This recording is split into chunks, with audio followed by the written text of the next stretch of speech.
प्रेत लोक कहानी दहशत की। प्रियंका आज काफी थकी हुई थी। एक तो पूरे दिन शिफ्टिंग का काम, ऊपर से किराए को लेकर नए मकान मालिक से बहस। भला अंतिम समय में कोई मकान मालिक किराया बढ़ाने की बात करता है क्या? चलो फिर भी इतना ढूंढने के बाद शहर में एक अच्छा और किफ़ायती मकान तो मिला। यही सोचते हुए प्रियंका बाथरूम में नहाने चली जाती है। शावर चालू कर ठंडे पानी में पूरे दिन की थकान उतारती प्रियंका ना जाने क्यों धीरे धीरे 80 के दशक के गानों को धीरे धीरे गुनगुनाने लगती है। वैसे तो प्रियंका काफ़ी मॉडर्न, एडवांस और एनर्जेटिक लड़की है, लेकिन आज उसका मन एकदम शांत और थोड़ा उदासी भरा था। शायद घर से अभी अभी लौटने का गम उसके दिल के किसी छोर में दबा बैठा था। खैर, इसी बीच प्रियंका के घर के दरवाजे की घंटी बजती है। अचानक घंटी की आवाज़ सुन चौंकी प्रियंका फौरन कपड़े बदल दरवाजे की ओर भागती है। दरवाजे पर दूध वाला प्रियंका की राह देख रहा था। जैसे ही प्रियंका दरवाज़ा खोलती है, दूध वाला तपाक से बोलता है, नमस्ते मेम साहब, मैं किशन दूध वाला इलाके में दूध सप्लाई करता हूँ। कल से आपके यहाँ भी शुरू कर दूँ। दूध वाला भले ही प्रियंका को ना पहचान रहा हो, लेकिन प्रियंका उसकी रग रग से वाकिफ थी। किशन दूध वाला एक नंबर का मौका परस्त इंसान था। जहां शहर में नए लोगों को देखता तुरंत उन्हें मोल भाव कर लूटना शुरू कर देता। कभी मजाक में भी कोई उधार या प्लास्टिक की पन्नी मुफ्त मांग ले तो मुंह फुलाकर 9-2-11 हो जाता था। खैर, प्रियंका के घर के दरवाजे पर खड़ा किशन प्रियंका के जवाब का इंतजार कर रहा था। प्रियंका कुछ बोलती इससे पहले ही उसे याद आया कि बाथरूम का नल चालू है, गीज़र भी ऑन है।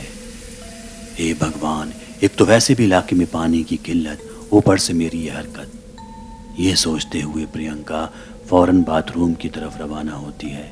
इसी बीच उसके पाँव से लगकर पास ही पड़ा एक कांच का मग टूट जाता है, लेकिन प्रियंका इसे नज़रअंदाज कर बाथरूम में पहुंचती है। पर यह क्या, नल और गीज़र दोनों पहले से ही बंद थे। हांफती हुई प्रियंका दोबारा दरवाजे पर आती है और देखती है कि किशन दूध वाला वहाँ से जा चुका था। वो सोचती है कि कोई बात नहीं, वो कल उससे दूध सप्लाई की बात कर लेगी। लेकिन जैसे ही वो दरवाजे की ओर मुड़ती है तो देखती है कि पास ही लगे स्टैंड में दूध का एक पैकेट और कुछ खुले रुपए रखे हुए थे। देखकर ऐसा लग रहा था कि जैसे किसी ने दूध वाले को पहले पैसे दिए हों, फिर उससे दूध का पैकेट लिया हो और बाकी बचे खुले पैसे दूध वाले ने उसे लौटाए हों। इन सब को नज़रअंदाज कर जब प्रियंका घर के अंदर लौटती है तो देखती है कि कमरे का फ्लोर एकदम से साफ था। यहाँ तक कि टूटे हुए कांच के मग के टुकड़े भी फ्लोर से गायब थे। प्रियंका के दिमाग में कई सवाल थे, लेकिन जवाब एक भी नहीं। खैर, अब रात हो चली थी। प्रियंका जहाँ रहती थी वो इलाका दिन में जितना गुलजार था, रात में उतना ही सुनसान। गहरा घना अंधेरा, झींगुर की आवाज़ें और डरावने सन्नाटे के बीच धीमे धीमे गुनगुनाती प्रियंका कमाल लग रही थी। अब सोने का वक्त था। प्रियंका बिस्तर पर लेटी पूरे दिन हुए अजीबोगरीब घटनाओं के बारे में सोच रही थी। उसे शक होने लगता है कि इस घर में सब कुछ सामान्य नहीं है। ये सब सोचते सोचते धीरे धीरे प्रियंका की आंखें भारी होने लगती हैं और थोड़ी ही देर में वो सो जाती है। सुबह होती है, तीखी धूप प्रियंका के चेहरे पर पड़ती है और उसकी नींद खुल जाती है। समय लगभग 9:45 बजे। प्रियंका अपने ऑफिस के लिए लेट हो रही थी। वो फटाफट उठती है और तैयार होकर ऑफिस के लिए रवाना हो जाती है। कैब में बैठे बैठे उसे रास्ते में अचानक याद आता है कि जल्दबाजी में उसने घर की खिड़की, पंखा, लाइट, नल सब कुछ बंद नहीं किया है। और अब उसके जहन में मकान मालिक के ताने और उसका गुस्से से फूला हुआ चेहरा मंडराने लगता है। वो समझ जाती है कि अगर मकान मालिक को उसकी इस लापरवाही का ज़रा भी अंदाज़ा लगा तो वो उसे पहली फुर्सत में घर से निकाल फेंकेगा। बावजूद इसके वो ऑफिस का अपना सफ़र जारी रखती है। प्रियंका का आज का दिन काफ़ी भारी था। सुबह की शुरुआत भाग दौड़ी से और फिर पूरे दिन क्लाइंट की मीटिंग और बॉस की डांट। प्रियंका अब घर लौटकर बस एक अच्छा बात लेना चाहती थी, लेकिन उसे डर था कि घर में पानी नहीं होगा, क्योंकि वो नल तो खुला छोड़ गई थी। प्रियंका जैसे ही घर लौटती है, वो घर के अंदर का मंजर देख हैरान रह जाती है। घर पूरी तरह से साफ था, लाइट बंद थी, नल बंद था, यहाँ तक कि खिड़कियाँ भी बंद थीं। बिस्तर लगा हुआ था। प्रियंका को लगता है कि शायद मकान मालिक आया होगा जिसने ये सब बंद किया होगा। तभी पड़ोस की बालकनी में खड़ी एक महिला कहती है, घबराइए नहीं, आप जल्दबाजी में दरवाज़ा बंद करना भूल गई थी। जब मैंने दरवाज़ा खुला देखा तो सोचा कि घर में कोई होगा, लेकिन आप घर में थी नहीं। मैंने सब कुछ सही कर दिया। घर का ध्यान रखा करिए। ये कहकर महिला अंदर चली जाती है। तभी प्रियंका के फ़ोन की घंटी बजती है। वो फ़ोन रिसीव करती है तो उस तरफ से उसकी दोस्त हिना की आवाज़ आती है। हिना कहती है, क्या हुआ प्रियंका, आजकल फ़ोन नहीं करती? नए शहर में जाकर पुराने दोस्तों से लगाव ख़त्म हो गया क्या? भूल गई 2 दिन बाद तेरा बर्थडे है। बता, कहाँ पार्टी दे रही है? प्रियंका बोलती है, नहीं नहीं, मैं कुछ नहीं भूली हूँ। 2 दिन बाद शाम को मेरे घर चुपचाप सब आ जाना। पार्टी की सारी तैयारियां हो चुकी हैं।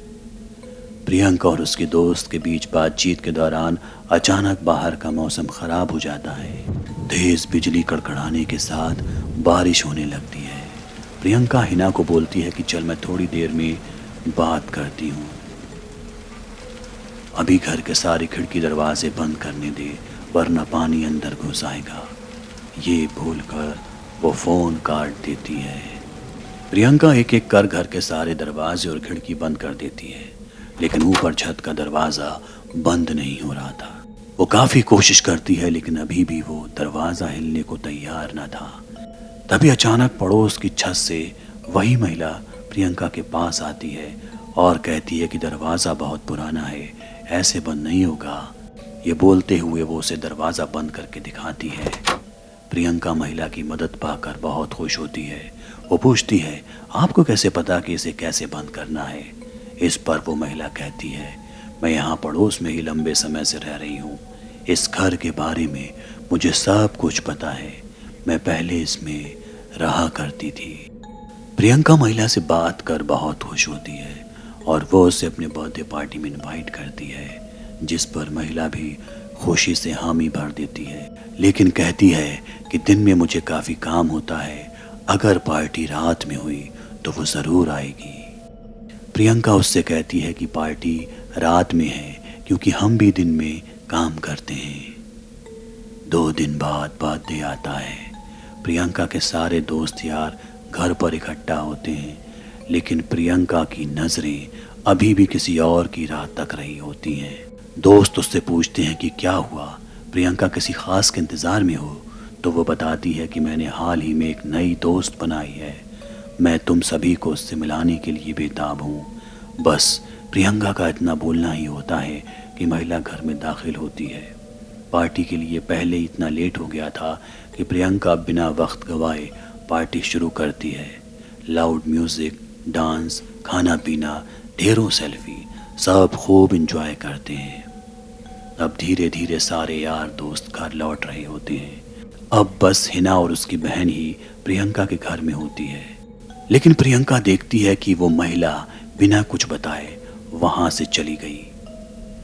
प्रियंका अपनी सहेली से पूछती है, आप लोगों ने उस महिला को देखा? हिना और उसकी बहन उल्टा सवाल करती हैं कि किस महिला को? प्रियंका उनसे मजाक न कर सही सही जवाब देने को कहती है। तब हिना और उसकी बहन उसे समझाती हैं कि पार्टी में कोई महिला नहीं थी, सिर्फ हम सारे ऑफिस के ही दोस्त थे। प्रियंका इस बात को मानने से सरासर इनकार कर देती है और सबूत के लिए पार्टी के दौरान मोबाइल से खींची सेल्फी दिखाती है, लेकिन उन सेल्फियों में देख प्रियंका खुद चौंक जाती है, क्योंकि किसी भी फोटो में वो महिला नहीं दिख रही थी, जबकि सारे दोस्त यार फोटो में मौजूद थे। इस घटना से परेशान होकर अगले दिन प्रियंका मकान मालिक के पास पहुंचती है और उसे सारी बात बताती है, लेकिन इसके जवाब में मकान मालिक जिस कहानी का खुलासा करता है उसे सुनकर प्रियंका के होश फाख्ता हो जाते हैं। तो क्या थी उस महिला की असल कहानी और कौन थी वो महिला, ये जानने के लिए सुनिए प्रेत लोक का अगला एपिसोड।